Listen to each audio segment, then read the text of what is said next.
Bonjour et bienvenue à tous. Nous allons démarrer. Merci de participer à ce webinaire qui sera dédié à un cas d'usage particulier de la 5G industrielle, l'Edge Computing, le traitement des données au cœur de la production. Ce webinaire est organisé par le CETIM en collaboration avec Alsatis. À noter qu'il sera enregistré et accessible en rediffusion. C'est le deuxième épisode d'une série dédiée au cas d'usage de la 5G industrielle. L'objectif est de vous offrir une vision complète des apports de la 5G sur la base des retours d'expérience de notre Fab Lab 5G. Je m'appelle Olivier Duverger, je travaille au CETIM et pilote le Fab Lab 5G, plateforme d'expérimentation de la 5G industrielle portée par le CETIM en collaboration avec Alsatis et une plateforme labellisée par l'État. J'ai le plaisir de co-animer ce webinaire avec deux experts, Johan Lefebvre, directeur technique d'Alsatis, qui va nous éclairer sur les capacités de la 5G privée, et Marwan Alwan, ingénieur IA au CETIM, qui va nous éclairer sur les capacités de l'IA à automatiser les inspections qualité visuelle. Avant de commencer, voici une brève introduction à la 5G industrielle. Alors pourquoi s'intéresser à la connectivité 5G privée? Pour répondre aux besoins de connectivité qui sont induits par la transformation numérique industrielle, soit dans le cadre de projets de création d'extension, soit dans le cadre de projets de modernisation de sites de production, ou tout simplement de projets destinés à lever les limitations liées aux solutions de connectivité déjà en place. Quels sont les deux premiers avantages concurrentiels de la 5G industrielle? Premier avantage, la 5G permet de couvrir plus efficacement les sites de production. Cet avantage est corrélé positivement à l'ensemble des facteurs qui sont mentionnés en bas à gauche de l'écran. Deuxième avantage, la 5G permet de prendre en charge une plus grande variété de cas d'usage, critiques et non critiques, qu'on a regroupés en quatre catégories qui sont mentionnées en bas à droite de l'écran. Notre webinaire d'aujourd'hui porte sur la deuxième catégorie, le traitement de données de production en temps réel avec l'Edge Computing. Voici le sommaire en 4 parties de notre webinaire. Nous allons présenter dans une première partie les enjeux et usages de l'Edge Computing en production. La deuxième partie s'attachera à présenter les capacités de la 5G privée à prendre en charge l'Edge Computing. Un exemple sera présenté dans la troisième partie et nous aurons le plaisir d'échanger avec vous dans la dernière partie et de répondre à vos questions. N'hésitez pas à poser vos questions au fil de l'eau dans le chat et voilà, c'est parti. Première partie, l'Edge Computing par l'exemple, le traitement de données au cœur de la production. Qu'est-ce que l'Edge Computing? Alors l'Edge Computing peut être défini comme une forme d'informatique distribuée dans laquelle le traitement et le stockage s'effectuent directement au plus près des opérations de production, là où les données sont générées et utilisées.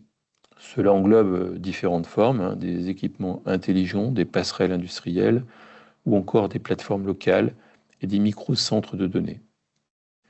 À l'inverse, le cloud computing repose sur des infrastructures centralisées situées dans des centres de données publics ou privés, plus ou moins éloignés géographiquement des lieux d'exécution des opérations.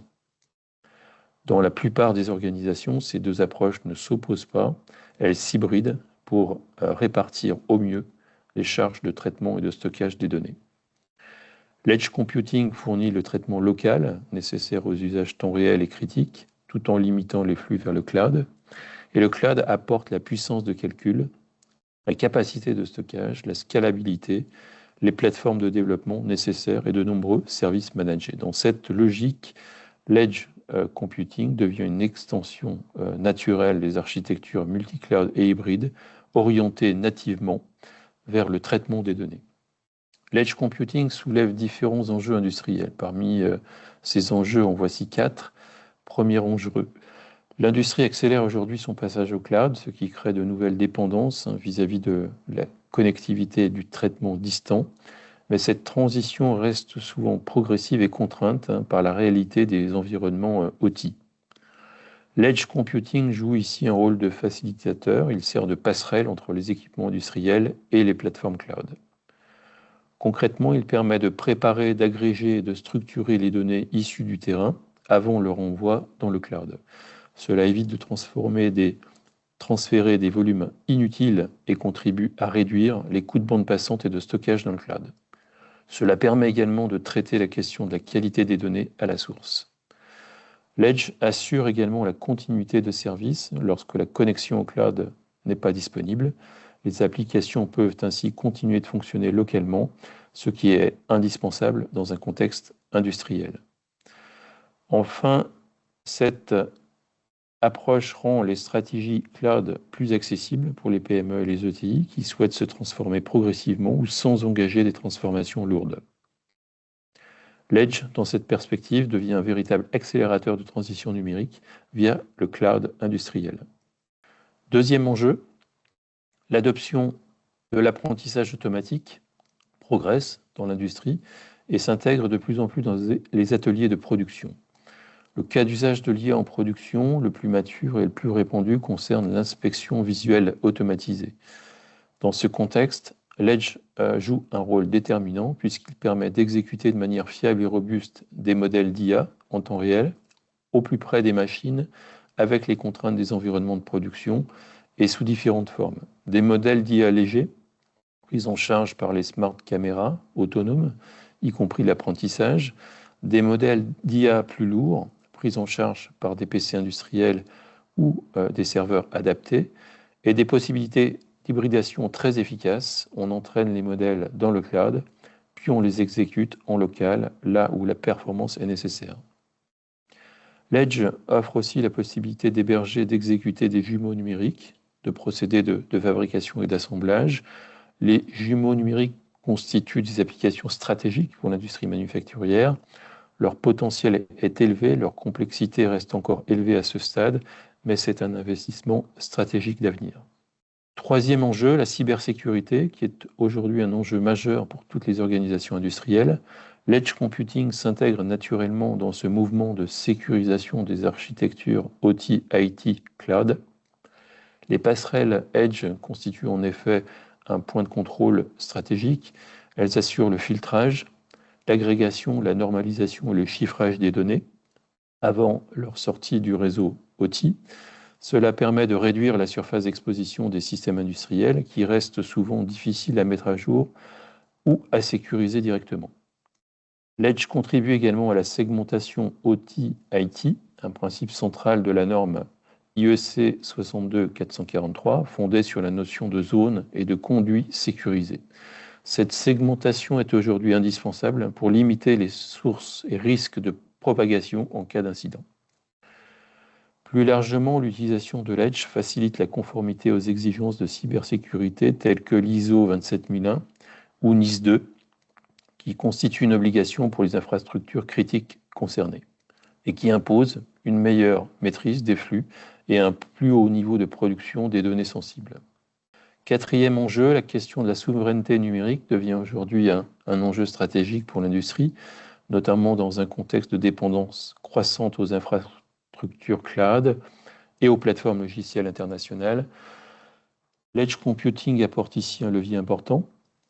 Il permet d'abord de conserver localement les données les plus sensibles, en particulier celles liées aux clients, aux procédés, aux réglages ou à la performance des équipements. Cela limite l'exposition externe et renforce la maîtrise de l'information industrielle. L'Edge contribue également à réduire la dépendance vis-à-vis de clouds étrangers ou de solutions très centralisées. Les entreprises peuvent choisir leurs fournisseurs, mieux répartir les services entre plusieurs acteurs et maintenir une architecture multi-cloud hybride équilibrée. C'est aussi un moyen de garder la propriété fonctionnelle des modèles industriels, y compris pour les modèles d'IA. Des stratégies comme l'apprentissage fédéré permet de conserver les données brutes en local. Dans le cas où l'entraînement est réalisé dans le cloud, l'exécution reste sous contrôle local. Au final, l'Edge contribue à renforcer l'autonomie et l'indépendance numérique des sites de production industrielle. Nous allons maintenant passer à la présentation de cas d'usage industriel concrets avec l'inspection visuelle automatisée appliquée au contrôle qualité qui est fondée sur la mise en œuvre des procédés de vision industrielle avec ou sans IA. Marwan, je te cède la parole. Merci Olivier. Je vais commencer par vous présenter le premier démonstrateur multicontrôle de pièces mécano-soudées ou MPMS. Aujourd'hui, le contrôle des pièces mécano-soudées est un processus complexe. Ces pièces présentent des géométries variées, ce qui rend le contrôle manuel long et fastidieux. De plus, il faut vérifier à la fois l'aspect visuel et la qualité des soudures, ce qui implique l'utilisation de plusieurs outils et la mobilisation de plusieurs opérateurs. Cette complexité augmente les risques d'erreurs humaines avec des oublis ou des interprétations différentes et entraîne des temps d'inspection élevés, des coûts supplémentaires et une traçabilité limitée. Pour répondre à cette problématique, nous avons développé le démonstrateur MPMS dédié au contrôle de l'aspect et de la géométrie des soudures sur des pièces mécanosoudées. Il vérifie l'aspect et la forme des trous à soudure, la présence du taquet, des 4 perçages, du trou oblong ainsi que l'angle entre les deux plaques de tôle. Ce démonstrateur a été conçu à partir d'un POC pensé pour s'accoupler au FlexiCar, équipé d'un robot IR5 dans le but de faciliter la remise en position des éléments après manipulation. Il est également muni d'un changeur d'outils automatique permettant la réalisation de différents types de contrôles sur une même pièce disposée sur un plateau tournant. Pour réaliser ces contrôles, nous utilisons deux capteurs complémentaires. La caméra Connex Insight 2800 est un profilomètre laser Keonce. Bien que tous deux soient des capteurs de vision industrielle, leurs rôles sont distincts. Le profilomètre laser se concentre sur les mesures dimensionnelles et peut même générer une vue 3D des soudures. La caméra quant à elle est plus rapide pour détecter la présence ou l'absence des éléments et effectuer un contrôle visuel global. Chaque capteur est programmé séparément avec son propre logiciel et le robot est programmé au Teach pour réaliser la gamme. Tous ces éléments communiquent entre eux via l'ordinateur du POC. Pour centraliser et simplifier l'utilisation, nous avons développé une interface dédiée qui affiche les résultats des mesures des capteurs et propose des fonctionnalités avancées. Dans cette vidéo maintenant, on va voir le fonctionnement du démonstrateur. Donc le robot, il va prendre la caméra Connex, il va faire une première capture, fait tourner la pièce d'une manière que la caméra elle voit toute la pièce, prend une deuxième capture et affiche directement les résultats. Une fois terminé, il va déposer la caméra à sa place et prendre le profilomètre Keonce et faire le contrôle des trous à soudure. Et une fois fini, aussi il va nous afficher les résultats derrière. Maintenant que nous avons vu le démonstrateur en vision classique, on voit clairement ce que ce type de système fait très bien, mais aussi où il atteint ses limites. Les systèmes classiques reposent sur des règles fixes, efficaces en environnement stable, mais vite dépassées dès qu'il y a des variations d'éclairage, d'orientation ou de géométrie. Chaque nouvelle pièce demande alors un paramétrage spécifique, souvent long et complexe. L'IA change cette approche. Elle s'adapte naturellement aux variations, détecte des défauts subtils impossibles à définir avec des règles et offre une flexibilité bien plus large puisqu'un modèle peut traiter plusieurs types de pièces. Elle apprend aussi en continu, ce qui améliore progressivement ses performances tout en réduisant le temps de réglage. Pour illustrer ces avantages, je vais maintenant vous présenter plusieurs démonstrateurs basés sur l'IA qui montrent très concrètement ses capacités d'adaptation et d'apprentissage. Le premier démonstrateur, c'est magnétoscopie assistée par intelligence artificielle ou MAIA. Le contrôle de pièces ferromagnétiques par magnétoscopie fluorescente est un processus exigeant car il nécessite une inspection visuelle minutieuse pour détecter des défauts d'aspect très fins comme des fissures ou des discontinuités de surface. Ce contrôle est souvent manuel, ce qui le rend subjectif, difficile à standardiser et fortement dépendant de l'opérateur. Et comme ces pièces sont fabriquées en moyenne ou grande série, le contrôle manuel limite la cadence, augmente les coûts et peut même entraîner des variations de qualité. Pour répondre à ces besoins, nous avons conçu MAIA. Son objectif est de faciliter la détection des indications issues de la magnétoscopie fluorescente en soulignant ou encadrant les défauts. MAIA utilise une caméra, un éclairage UV et des algorithmes open source pour réaliser cette analyse automatique. Et en 2023, plusieurs industriels ont montré un fort intérêt pour cette technologie et le démonstrateur a même pu être déployé en bord de ligne afin qu'ils puissent l'évaluer dans leurs propres conditions. Dans la continuité de ce projet, nous avons réfléchi à des solutions pour rendre cette technologie portable afin de faciliter son déploiement sur différents sites industriels. Nous avons donc développé MAIA, une application mobile conçue pour détecter automatiquement les défauts par encadrement et faciliter le reportage lors des essais de magnétoscopie fluorescente. Pour rendre cette technologie utilisable sur mobile, nous avons donc réalisé de nouvelles acquisitions avec des angles et des positions aléatoires pour refléter les situations réelles. Et à partir de ces images, nous avons réentraîné et optimisé le modèle afin qu'il puisse fonctionner directement dans l'application. Dans cette vidéo-là, on va voir le fonctionnement de l'application mobile. Donc on va commencer premièrement par magnétiser la pièce. Là, dans ce cas, c'est une bielle dans un banc de magnétoscopie où on va faire passer le champ et le courant sur la pièce après appliquer un produit révélateur qui contient des petites particules qui vont se déposer où il y a un défaut. Et comme on peut voir, on fait passer l'application et elle va encadrer tous les défauts qui sont sur la pièce avec un temps d'inférence qui est à peu près à 90 millisecondes. Et au fur et à mesure, on peut faire des captures pour les ajouter à la fin de notre rapport de contrôle. Le dernier démonstrateur, c'est iNote. Ce démonstrateur répond à une problématique très courante dans l'industrie où il est difficile d'obtenir des pièces défectueuses pour entraîner un modèle puisque la production vise justement à ne pas en fabriquer. Dans notre cas, la pièce étudiée est en train arrière et l'objectif est de vérifier que tous les éléments sont correctement vissés et bien présents. C'est donc un double enjeu, absence de pièces défectueuses et nécessite de vérifier la conformité de montage. Pour répondre à ces enjeux, nous avons créé le démonstrateur iNote qui utilise la détection d'anomalies. Cette approche a un avantage majeur, elle ne nécessite que des images de pièces bonnes, sans défaut pour entraîner le modèle. Il existe toutefois une contrainte, la pièce doit être positionnée exactement de la même manière à chaque contrôle, car en détection d'anomalie, le modèle compare l'image capturée avec une image de référence, et si la position change, les caractéristiques changent également, ce qui perturbe la détection. Dans cette vidéo-là, on va voir le fonctionnement total du robot, du démonstrateur. Donc, on va faire plusieurs acquisitions sur la même pièce, ou si on a différentes pièces bonnes sur différentes pièces bonnes, mais là, dans notre cas, on n'avait qu'une seule pièce. Et l'entraînement, comme j'ai dit, il prend que 5 secondes. Donc là, j'ai déjà entraîné le modèle, et là, je fais l'inférence. Donc, j'ai fait une première capture, et puisque j'ai rien changé sur la pièce, il n'y a rien qui change. Et là, je vais faire une deuxième capture, et je viens de retirer un vis. Du coup, il va nous afficher en rouge qu'il y a un défaut là, mais il ne sait pas de quelle catégorie, comme il est entraîné sans label. Merci. Et là, je vais faire passer la main à Johan pour qu'il vous montre la capacité de la 5G privée à prendre en charge l'edge computing en prédiction. Bonjour à tous, donc nous allons présenter les atouts de la 5G industrielle, donc la 5G privée industrielle, pour répondre aux besoins de l'Edge et donc des capacités d'IA embarquées en Edge, tout en assurant une connectivité sans fil fiable et résiliente pour assurer le succès des applications d'IA et d'analyse en Edge.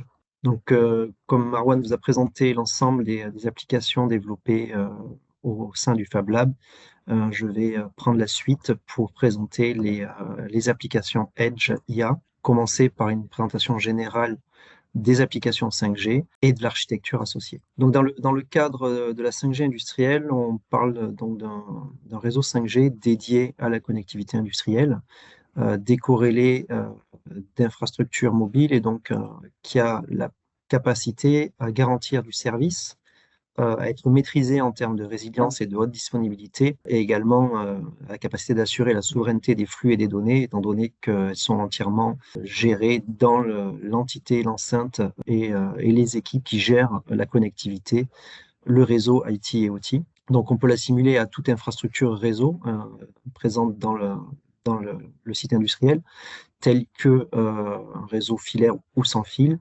avec des composants qui sont un petit peu différents des composants que l'on peut rencontrer sur les réseaux LAN, mais qui s'intègrent totalement à l'infrastructure LAN, IT et OT. Donc on va avoir, pour faire une synthèse des différents composants, un cœur de réseau, un système de gestion des radios, donc des antennes et des équipements actifs, et des cartes SIM dédiées, réseau privé, qui sont donc associées à ce cœur de réseau et qui permettent la sécurisation de bout en bout des flux du routeur ou du smartphone réseau privé vers le cœur de réseau qui est interfacé avec le réseau IT ou OT. Afin d'assurer donc ces garanties de service sur la 5G, l'argument principal pour assurer de la garantie de service, c'est de maîtriser le médium de transport des informations. Et donc, dans le cadre de la 5G privée, la fréquence, donc le spectre qui est dédié à l'usage, va être réservé à un déploiement, à une production, et va être isolé de toute interférence, étant donné qu'il est régi par une attribution auprès de l'ARCEP. Donc, cette attribution de fréquence va garantir l'exclusivité de cette fréquence et de cette ressource radio, ce qui va permettre de limiter les interférences et de ne pas avoir d'interférences extérieures au projet ou à l'emprise du réseau, et donc d'optimiser la couverture et surtout de pouvoir assurer de la garantie de service, c'est-à-dire de la garantie de latence de débit, de la priorisation d'usage et de la préemption, c'est-à-dire même de pouvoir garantir qu'un usage, qu'un flux aura toujours la capacité d'être transporté avec une garantie de qualité. Et donc ça, c'est une combinaison en fait de la garantie de ressources et de fréquences avec les fonctionnalités avancées offertes par la 5G privée qui apporte ces garanties nécessaires à insérer donc des solutions sans fil dans un flux de production critique et donc qui permettent de garantir le bon fonctionnement des applications, en l'occurrence Edge IA, qui sont intégrées à l'outil de production. Sur une architecture un peu plus détaillée du déploiement, donc on va retrouver des composants qui sont des composants de type serveur et de type équipement radio. Ces composants sont déployés et configurés en fonction du besoin et donc sont associés à une étude de couverture et une étude de cas d'usage pour assurer la bonne configuration et surtout ajuster le niveau de résilience et de haute disponibilité. Donc on peut envisager de façon assez courante des systèmes redondants pour assurer la haute disponibilité et également un système sur batterie sur l'ensemble des composants qui permet d'assurer une résilience de bout en bout du réseau 5G privé en cas de perturbation énergie. Ce qui permet également de traiter des sujets associés à la sécurité des personnes, puisque ça permet d'avoir un réseau qui peut porter des applications de type DATI ou sécurité des personnes, tout en étant résilient également d'un point de vue énergie et perturbation extérieure. C'était l'objet de notre webinaire également qui est disponible. Ensuite, sur ces composants, on va retrouver donc une partie donc serveur qui est interfacée avec l'infrastructure SI et IT, mais également une partie radio, donc qui va être la gestion des radios et des antennes et qui permettent d'apporter cette couverture 5G privée et qui connecte donc l'ensemble des équipements sous forme de routeurs ou de cartes 5G directement intégrées dans un petit serveur ou applicatif Edge, puisqu'on a des cartes 5G qui sont tout à fait intégrables dans des serveurs ou des appliances industrielles dédiées au traitement Edge au plus près du besoin et des machines. Si on prend l'exemple du Fab Lab 5G du CETIM à Cluse, on va retrouver ces composants donc qui ont été volontairement installés au centre du Fab Lab à des fins pédagogiques et pour présenter justement l'infrastructure associée à un réseau 5G privé. Donc, tout un atelier, une armoire qui sert d'atelier énergie, de serveur de cœur de réseau et qui embarque également une capacité d'Edge IA qui permet un traitement Edge côté cœur de réseau en complément éventuel d'un traitement Edge derrière la connectivité 5G au plus près des machines. Donc, les deux approches sont possibles et complémentaires.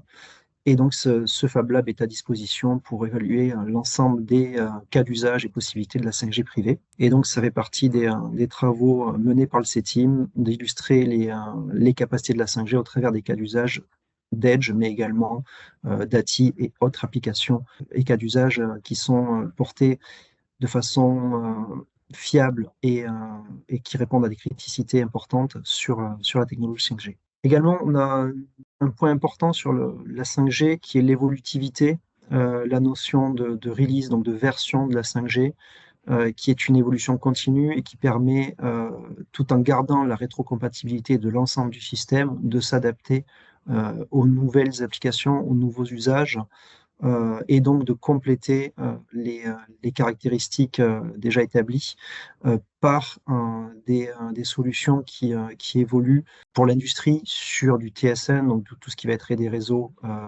time sensitive, c'est-à-dire des réseaux et des protocoles industriels qui ont besoin d'avoir des garanties de temps de traitement et de propagation de l'information, mais également des sujets IoT critiques avec les applications RedCap qui permettent d'avoir des routeurs industriels beaucoup plus abordables, beaucoup plus économes en termes d'énergie, qui quand même permettent de gérer la criticité des applications portées par la 5G.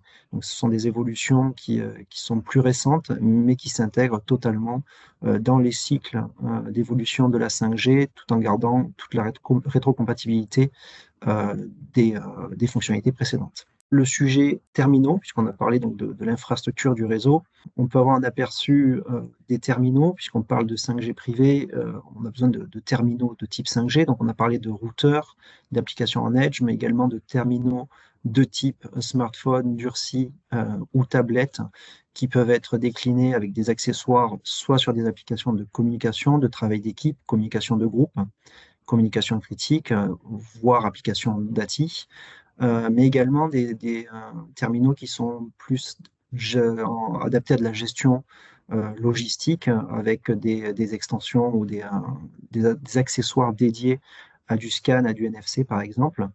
Et l'ensemble de ces terminaux sont intégrés sur le réseau privé à travers des cartes SIM réseau privé, dont on cite un partenaire qui est la société Thales, qui crée des profils de cartes SIM et des cartes SIM dédiées au réseau privé, qui permet donc de sécuriser, d'identifier et de chiffrer l'ensemble des communications jusqu'au réseau, cœur de réseau et donc réseau IT ou OT.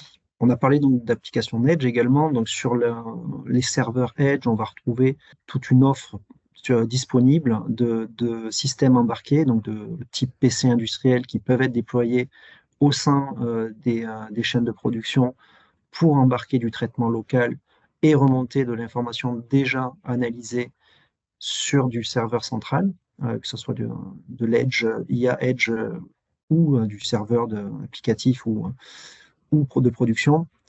Ces serveurs embarqués peuvent être équipés de façon standard de cartes modem 5G avec une carte SIM 5G privée afin de rapatrier l'information sans fil quand il y a un besoin d'application en mobilité ou d'analyse sans fil ou d'îlots d'analyse qui peuvent être déplacés d'une chaîne de production à l'autre et qui permettent de faciliter cette modularité en s'affranchissant de reconnecter systématiquement le réseau filaire avec les contraintes que ça impose.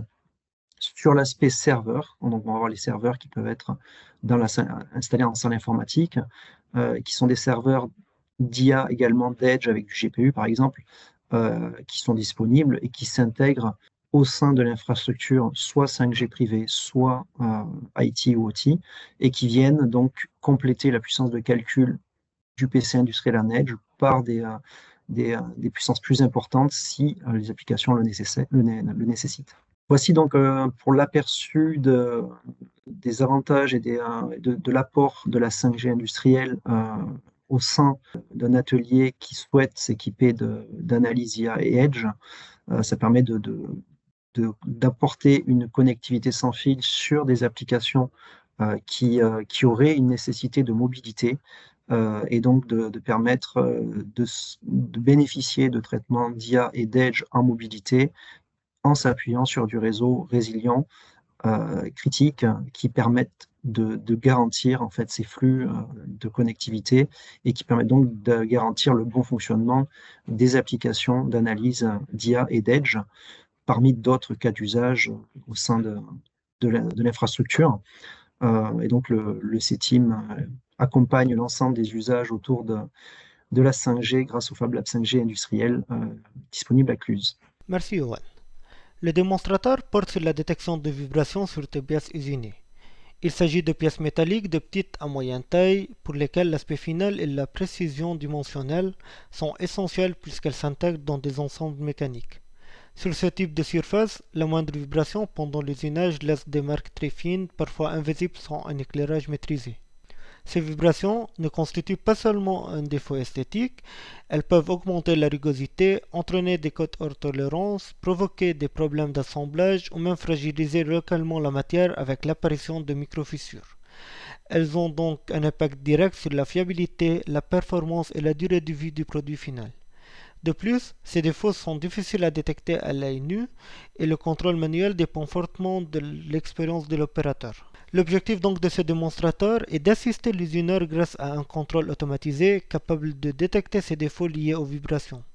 Il ne s'agit pas de remplacer l'opérateur, mais de lui fournir un outil fiable qui met en évidence ces anomalies, souvent imperceptibles, afin qu'il puisse ajuster rapidement ses paramètres d'usinage. Nous avons donc développé une application mobile destinée à un téléphone 5G. Les images capturées sur la machine sont envoyées vers un serveur qui analyse automatiquement la surface de la pièce.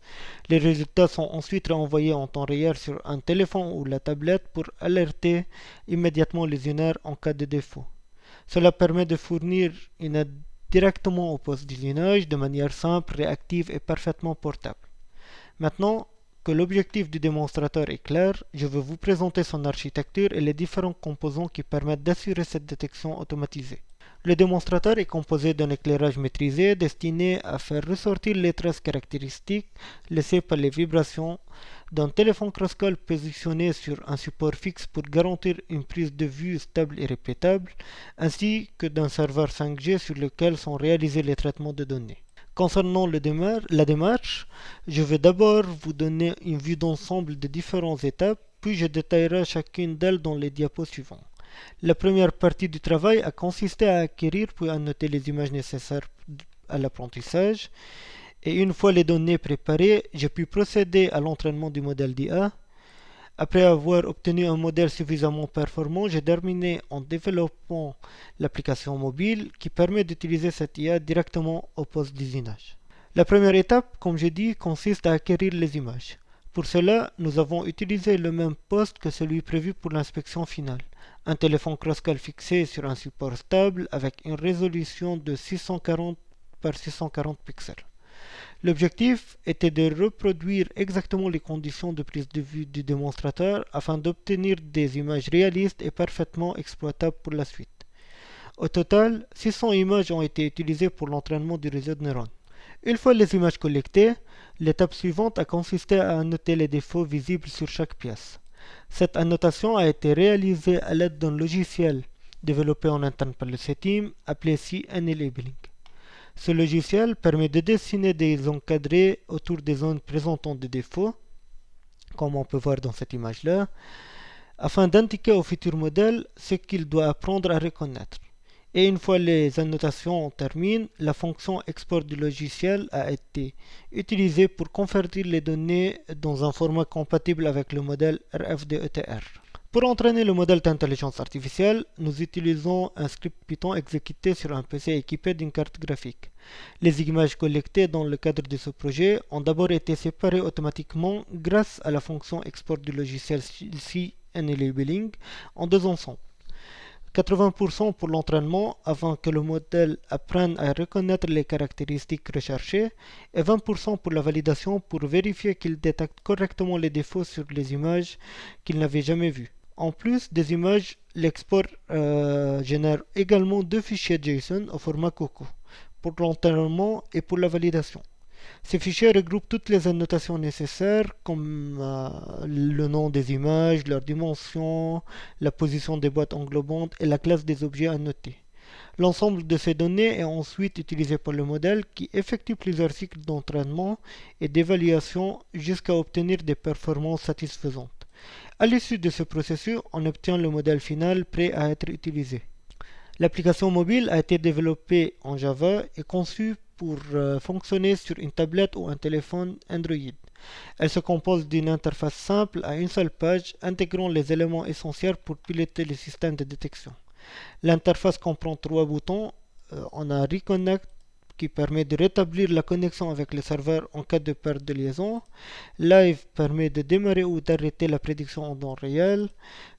Et finalement, en tant que bouton, on a IP qui permet de définir l'adresse IP du serveur. On a aussi un slider qui est utilisé pour zoomer ou dézoomer l'image affichée.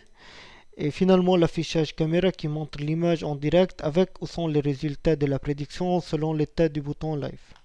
Maintenant que le processus complet est clair, voici une vidéo qui montre le démonstrateur en conditions réelles.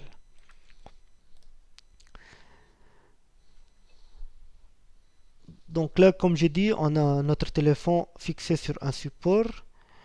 et on commence à mettre les pièces devant la caméra et à chaque fois il y a un défaut, il va l'encadrer en vert, comme on va voir maintenant sur le téléphone. Donc là par exemple on a un défaut. Et comme on peut voir, il est assez rapide, donc on est à peu près à 80 millisecondes, entre 80 et 100 millisecondes à peu près. Et une fois la détection est faite, on peut trier les pièces entre bonnes et pas bonnes. Voilà, ce webinaire se termine. Merci d'y avoir participé. Merci à Yohan et à Marwan pour leurs éclairages. Vous allez maintenant recevoir dans votre boîte mail une enquête de satisfaction. C'est important pour nous d'avoir votre retour pour progresser. Un lien d'accès vers la présentation sur la communauté Fab Lab 5G. Ceux qui ne sont pas inscrits pourront le faire. C'est gratuit et sans engagement. Ne ratez pas nos prochains webinaires sur les cas d'usage de la 5G industrielle qui auront lieu en début d'année 2026. Alors à très bientôt.